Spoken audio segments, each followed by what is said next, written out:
Hi, welcome back to my next video. Oh, everything's gone a bit blurry. You might remember on my other video, I was showing you these before I started painting them. And here they are midway. And the reason I started with a close-up is if we zoom right in here, you'll see that I haven't put my black ink around yet. And there's part of me when I see my work like this that thinks, oh God, it's really messy. It doesn't look right. It doesn't look finished yet. That's because I haven't finished. And the reason I wanted to show you what happens in the middle of my work is because you don't normally get to see this. The thing is presented as a finished thing. So with a bit of mindfulness, what I'm doing is using this to illustrate that when you're in the middle of something, like we often are in life every day, we're in the middle of things. Things don't look finished. They might not even look how you want them to look, and they might not even look how they're going to end up looking.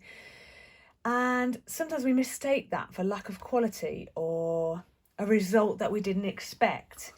But when I do my art now, I always go through and I just practice patience when I'm doing it and say to myself, it's okay. It's not going to look like this in the end. When I've added all my layers, and I've done my writing and I've done my pencil and then my colour and then my ink, that's going to be the point where it all comes together. So it's the same with your calligraphy. If you keep persevering and practicing your lettering like this, eventually you're going to get to a point where you're really pleased with it, and you just have to anticipate that point at this point if you can. So I've gone down the mindfulness route today because I wanted to share it with you that life isn't finished, and we all think we've got to get done for the weekend and get everything finished so that we can do nothing. Trouble is, when we get everything finished so we can do nothing, we often worry what we've forgotten to do or what's coming next. So here's my work midway through. This is how messy that flower looks without my ink around it. Now, some of you might say, leave it as it is. I quite like it. But I know I'm more satisfied when I put my ink line around it. So I still haven't put anything on this one yet, but I'm going to come back to you again with another video when I get to the point where I'm putting ink on. I'm going to use a pen like this, which is pretty thin.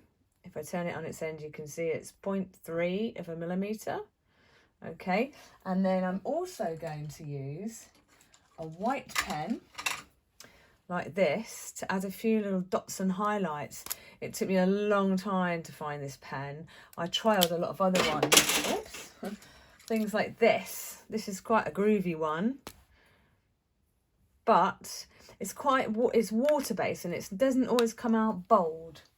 And this one here, this one's okay. It's a gel one.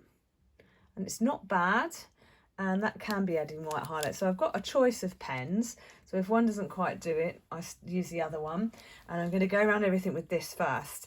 So if I'm honest, I kind of like how they look. Now I'm looking at it through the camera while I'm talking to you, and it's making me feel a bit more confident about how they look before I put the ink on. One day, maybe I won't do ink, I'll just leave them free.